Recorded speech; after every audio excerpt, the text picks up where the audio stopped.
नमस्कार दर्शकों, पंडित ज्योतिष चैनल में आप सभी का हार्दिक स्वागत है। आज मैं आपको सरल तर्पण विधि पितृपक्ष श्राद्ध में आप जो नित्य करेंगे, जो अपने आप कर सके, वह पूरा वीडियो में डिस्क्रिप्शन से बताने जा रहा हूं। वीडियो पूरा अंत तक देखिए एवं वीडियो देखने से पहले आप हमारे चैनल को सब्सक्राइब कीजिए, वीडियो लाइक कीजिए। व्हाट्सएप, फेसबुक, इंस्टाग्राम एवं सभी प्रकार की सोशल नेटवर्किंग साइट्स पर हमारे वीडियो को अधिक से अधिक शेयर भी कीजिए और साथ ही सब्सक्राइब बटन के बराबर में जो बेल आइकन है उसको दबाकर ऑल नोटिफिकेशंस को ऑन कर लीजिए, जिससे कि सनातन धर्म से संबंधित सभी प्रकार की जानकारी एवं वीडियो आपको मुफ्त में एवं समय से प्राप्त हो सके। दर्शकों, इस वीडियो में मैं आपको सबसे सरल विधि बताऊंगा कि तर्पण कैसे करना है। तो यह जो श्राद्ध पक्ष आएगा, इसके अंदर आप लोग यह 15 दिन तक इसी प्रकार से तर्पण कर सकते हैं और इस श्राद्ध पक्ष के बाद भी आप अमावस्या पर या कितनी भी आप किसी भी तीर्थ स्थान या पितरों का तर्पण करना हो तो इसी प्रकार से करना, लाभ मिलेगा। और विशेष से विशेष जो तिथियां आती हैं उनके ऊपर भी इसी प्रकार से आप लोग तर्पण कर सकते हैं। पितृदोष जिनको है उनके लिए यह रामबाण उपाय है। इससे बिल्कुल भी आपका पितृदोष खत्म हो जाएगा और आपको राहत मिलेगी। तर्पण विधि सीखने से पहले कुछ ज़रूरी बातें हम लोग कर लेते हैं। तर्पण माताएं, बहनें, कुंवारी कन्याएं, भाई बंधु सभी लोग कर सकते हैं। छोटे बच्चे भी कर सकते हैं, उनके अंदर भी आप लोग ये संस्कार डालिए।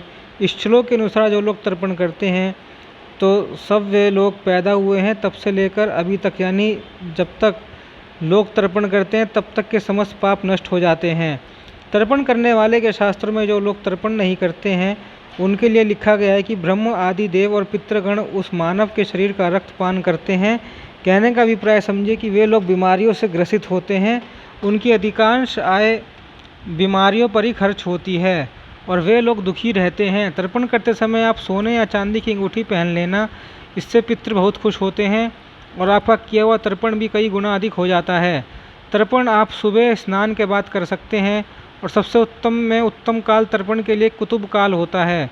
कुतुब काल लगभग 1:04 यानी 11:45, 1 घंटे 40 मिनट के आसपास यानी 11:45 से शुरू होता है और 12:30 बजे तक यानी 12:30 के आसपास तक रहता है। सब राज्यों का अलग अलग कुतुब काल है, मैंने पिछले वीडियो में बताया है, उस वीडियो का लिंक भी मैं डिस्क्रिप्शन में डाल दूंगा, देख लेना। आप अपने समय के अनुसार यदि सुबह में आपको समय है तो सुबह कर लेना और जिनके पास दोपहर में समय तो लोग कुतुब काल में कर रहे तो बढ़िया रहेगा। तर्पण शुरू करने से पहले आप लोग शिखा बांध लेना। शिखा बांधने के बाद हाथ धोना है, फिर 3 बार भगवान का नाम लेते हुए आचमन करना है और चौथी बार में आपको अपना हाथ धोना है। फिर आपको खुद को तिलक करना है, तिलक करने के बाद आपको हाथ धोना है। तो आइए अब शुरू करते हैं तर्पण विधि। तर्पण करने से पहले हम लोग जान लें कि क्या क्या आवश्यक सामग्री लगेगी हमें। तो यह पात्र रखा हुआ है गहरा सा, इसके अंदर नॉर्मल जल है, शुद्ध पानी है और एक कांसे का बर्तन रखा हुआ है। देखिए, शास्त्रों में 4 बर्तनों का उपयोग बताया है: सोना, चांदी, तांबा, कांसा। मान लीजिए आपके पास तांबे की कोई कटोरी हो अथवा तो लोटा हो तो वो आप लोग स्टील का इधर बर्तन रखिएगा और उसके अंदर तांबे का लोटा या कटोरी रख सकते हैं। चांदी कटोरी भी रख सकते हैं इसके अंदर, सोने की कटोरी, चांदी कटोरी, तो इस प्रकार आप लोग इस बर्तन में रख सकते हैं। यदि यह आपका स्टील का है तो आप हमारे पास ये 4 मुख्य चीज़ें हैं जो होनी बहुत आवश्यक है। सबसे पहले चावल, जौ, काला तिल और सफ़ेद चंदन। इसके साथ ये मैंने 3 कुशा रखा हुआ है, तो ये 3 कुशा का होना बहुत बड़ा आवश्यक है। आप लोग रख लेना, 3 कुशा का होना आवश्यक है। और ये मैंने देखिए धागा रखा हुआ है, इसी धागे से यह कुशा को इधर और आखिरी में बांध देते हैं तो यह हमारा तर्पण के लिए चट तैयार हो। पुष्प चाहिए, तुलसी पत्र चाहिए और इसके अंदर गंगा जल है और एक कच्चा दूध चाहिए। इतनी सब चीज़ें चाहिए आपको, लेकिन सब एक ही साथ नहीं मिलाना है, आपको बताऊंगा इस प्रकार से आपको मिलाना है सभी। अभी हम लोग तर्पण के लिए एकत्रित एक जल बना लेंगे, फिर उसके बाद हम लोग तर्पण शुरू करेंगे। कुशा का एक छोटा सा टुकड़ा डाल देना, उसके अंदर कच्चा दूध डाल देना, तुलसी पत्र डाल देना। ध्यान दें मैं क्या बता रहा हूँ, आपको पुष्प डाल देना, गंगा जल डाल देना और सफ़ेद चंदन डाल देना। इतनी ही चीज़ें आपको डालनी है। ध्यान दीजिए, आपको अभी ये चावल जो और तिल बिल्कुल नहीं डालना। यह अभी हम लोग कॉमन जल बना रहे हैं जो तर्पण के लिए उपयोग में होगा। मैं आपको बताऊंगा कि तिल, जल और चावल कब डालना है। ठीक है, बस इसे आप लोग मिला लीजिए। अब इस जल को ऐसे ही रखिएगा। फिर आपको गीता जी के 7वें अध्याय का पाठ करना है। मैं इस वीडियो में 7वें अध्याय का पाठ नहीं करूँगा क्योंकि ये वीडियो बड़ा लंबा हो जाएगा। उसका वीडियो दूसरा है, उसका डिस्क्रिप्शन बॉक्स में लिंक दे दूँगा। केवल आप लोग यहाँ पर इस जगह पर सब मिला लें। अब आप लोग गीता जी के 7वें अध्याय का पाठ कर लेना या सुन लेना, सुनने का भी उतना ही फल मिलेगा। मेरी वीडियो चला लेना। गीता जी के 7वें अध्याय का पाठ जब पूर्ण हो जाए तो उसके बाद हम लोग पितृतर्पण का कार्यक्रम शुरू करेंगे। इसके लिए सबसे पहले आपको 3 बार ये मंत्र पढ़ना है, जो आपको दिखेगा। ओम पितृभ्य नमः भव महायोगभ्यवच नमः स्वाहा स्वधा नित्यमेव नमो नमे देवताभ्य पितृभ्य महायोगभ्यवच नमः स्वय स्वधा नित्यमेव नमो नमे देवताभ्य पितृभव महायोगभ्यवच नमे स्वाहा स्वधाय नित्यमेव नमो नमः। अब हम लोग तर्पण का कार्यक्रम शुरू करेंगे। तो सबसे पहले देखिए, हम लोग देवताओं को तर्पण देंगे। देवताओं को तर्पण देने के लिए आपका मुख पूर्व दिशा की ओर होना चाहिए। देवता ऋषियों के लिए पूर्व दिशा की ओर आप लोग मुख करके बैठ जाएं। मुझे यहाँ पर शूटिंग करना है तो मैं यहाँ पर नहीं घूम सकता हूँ। आपका मुख पूर्व दिशा की ओर हो और जिस भाव में थाल में हम लोग तर्पण डालें उसके अंदर भी एक आप लोग कुशा डाल देना। अब देखिए, जहाँ पर मैंने 3 सामग्री बना कर रखी थी, जो मैंने बोला था कि आप लोग अभी मत डालना, जब बोला जाएगा तब डालेंगे। तो हम लोग लोटे में 1 लोटा जल निकाल लें। अब हम लोग देवताओं के तर्पण के लिए हम लोग इसके अंदर अक्षत डालेंगे। देवताओं के लिए अक्षत उपयोग में आता है, अक्षत डालेंगे। और यह जो हमने त्रिकुटा तैयार किया है, चट तैयार किया है, देखिए इसे बांध दिया है ऊपर और नीचे की ओर से।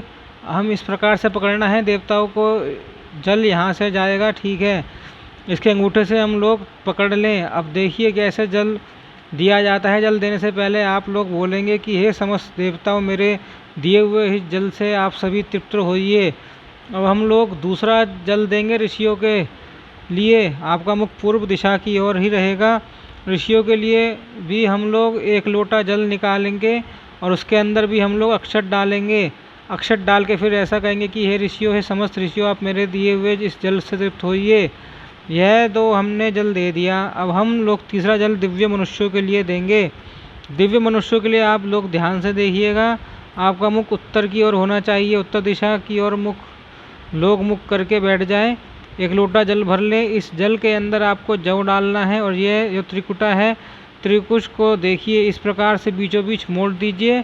जल अब दिव्य मनुष्य तर्पण में यहाँ से जाता है। ठीक है, और हमारी है से जल जाना चाहिए। और कुशा को हम लोग देखिए इस प्रकार रख लेंगे। ध्यान से देखिए, दिव्य मनुष्य तर्पण जो तीसरा तर्पण हम लोग कर रहे हैं उसकी बात है। यहाँ पर ऐसे आपको बंद कर लेना है और जल आपको यहाँ से देना है ताकि ये जल यहाँ से जाए दिव्य मनुष्यों के तर्पण के लिए।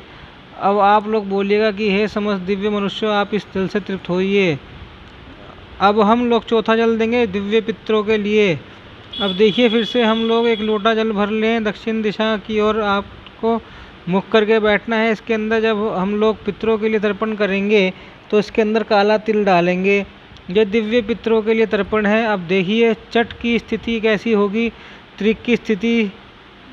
जब भी हम लोग पितरों के लिए तर्पण करते हैं तो जल यहाँ से जाना चाहिए, दोनों आगे के हिस्से से जाना चाहिए और हाथ के यहाँ से जाना चाहिए। इसको पितृतीर्थ कहा जाता है। तो हम लोग त्रिशा को इस प्रकार रखेंगे और जल यहाँ से देंगे ताकि जल वहाँ चले जाए। बोल देना कि हे देव पितरों, आप लोग मेरे दिए हुए जल से तृप्त होइए। पितरों को जल देते समय दक्षिण दिशा की ओर हमारा मुख होना चाहिए। इस बात का आप लोग ध्यान रखिएगा। अब अगला जल हम लोग यम देवता को देंगे, जो मृत्यु के देवता हैं। फिर से 1 लोटा जल भर देना है और उसके अंदर तिल मिला लेना है। यम देवता, आप मेरे दिए हुए जल से तृप्त होइए। अब हम लोग 5वां जो लोटा भर के जल देंगे वह हमारे पिताजी के कुल गोत्र के तरफ के पितरों के लिए देंगे। 1 लोटा जल भर के उसके अंदर काला तिल डाल दें। आपका मुख दक्षिण दिशा की ओर ही होना चाहिए।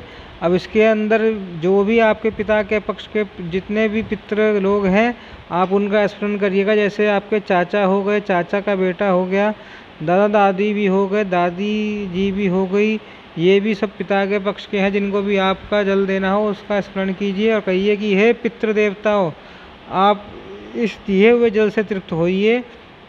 इस प्रकार अगर आप उसी प्रकार से जल देने दीजिएगा। अब हम लोग अगला जल देंगे अपने ननिहाल की तरफ के गोत्र के लिए। तो 1 लोटा जल भरिए, उसके अंदर काला तिल डालिए, अपना मुख दक्षिण दिशा की ओर होना चाहिए।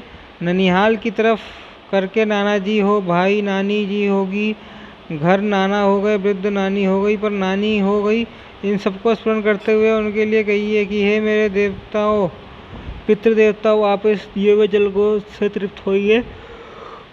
और भी जिनका आपको स्मरण जाए, जिनके लिए आप जलांश देना चाहते हैं विशेष रूप से, तो उनके लिए भी आप 1 लोटा जल भर कर लेना, काला तिल डाल देना, उनके लिए भी हम लोग जल अर्पित कर सकते हैं। यक्ष, नाग, गंधर्व, राक्षस, पिशाच, गहक, सिद्ध, कुसुमान, जितने भी जलचर हैं, भूचर हैं, जितने भी लोग हैं, जीव जंतु हैं, इन सब के लिए भी हम लोग जल देंगे, ताकि ये सब भी तृप्त रहें और इनका भी आशीर्वाद हम पर बना रहे।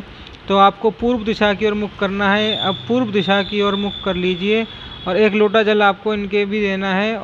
आपको सीधे ये कर लेना है, सबसे जैसे पहले हमने किया था 9 देवताओं को, इस प्रकार से आपको कर लेना और 1 लोटा जल इनके लिए भी हमें अर्पित करना है। अब फिर से आप दक्षिण दिशा की ओर मुख कर लीजिए। दक्षिण दिशा की मुख करके हम लोग त्रिकोशा को फिर से इसी प्रकार पकड़ लेंगे जैसे हमने पकड़ा था। अब हमारे अगले किए हुए जल से कौन कौन तृप्त होगा कि नरकों में जो लोग पड़े हुए हैं, जो जीव पड़े हुए हैं, हमारे दिए हुए इस जल से आप लोग तृप्त होइए। इस प्रकार से भावना करते हुए हम लोग ये जल लेंगे देंगे। जल में तिल डाल दीजिएगा। काला वाला भीष्म पितामह जी को जल अर्पित करेंगे। भीष्म पितामह के लिए 1 लोटा जल भर लें, उसके अंदर तिल डाल दें, भावना करें कि हे भीष्म पितामह, आप मेरे दिए हुए जल से तृप्त होइए। तो इस प्रकार से आप लोग रोज़ तर्पण कर सकते हैं। हमने इस प्रकार क्रम से आपको फिर किसको फिर तर्पण करना है, यह क्रम वीडियो में लगा दूंगा। आखिरी में आप लोग देख लेना और उस हिसाब से आप लोग कर लेना। अभी ये जो जल बचा हुआ है, ये वाला जल भी कुछ बच जाएगा आपके पास, तो ये वाला जल भी आपके पास बच जाएगा। तो इन दोनों जल को यदि आपके पास नदी हो तो तालाब में हो तो उसके अंदर प्रवाहित कर दें, अथवा तो पीपल के वृक्ष के नीचे डाल दें जहाँ पर पैर नहीं पड़ना चाहिए। तुलसी पत्र इसमें सावधानी रखिएगा। तुलसी पत्र जो भी आप इसके अंदर उपयोग करेंगे, रविवार के दिन नहीं तोड़ना है, अमावस्या के दिन आपको नहीं तोड़ना है, 1 दिन पहले से ही आपको तोड़कर रख लेना है। द्वादशी भी आएगी इसी श्राद्ध पक्ष में, तो द्वादशी के दिन भी आपको तुलसी पत्र नहीं तोड़ना, 1 दिन पहले आप लोग तोड़कर रख लीजिएगा। तुलसी पत्र गीता जी के 7वें अध्याय का लिंक मैं डिस्क्रिप्शन में दे दूंगा, आप लोग वहाँ से सुन लीजिएगा। सुनने से भी उतना ही पुण्य मिलता है जितना पढ़ने से आप सुन ही लीजिएगा, क्योंकि पढ़ने में आपको दिक्कत होगी। संस्कृत हिंदी दोनों के लिंक में दे दूंगा, संस्कृत वाली गीता का भी, हिंदी वाली गीता का भी, दोनों में से कोई पढ़ लेना, दोनों ही पढ़ लेना, बढ़िया रहेगा। और ऐसे ही तिथि और पर्वों की जानकारी के लिए हमारे साथ आप लोग जुड़े रहिए, बने रहिए। दोबारा मिलना हो तो चैनल सब्सक्राइब कीजिए, वीडियो लाइक कीजिए। व्हाट्सअप, फेसबुक, इंस्टाग्राम एवं सभी प्रकार की सोशल नेटवर्किंग साइट्स पर हमारे वीडियो को अधिक से अधिक शेयर भी कीजिए। ओम नमो नारायणाय, ओम नमो भगवते वासुदेवाय।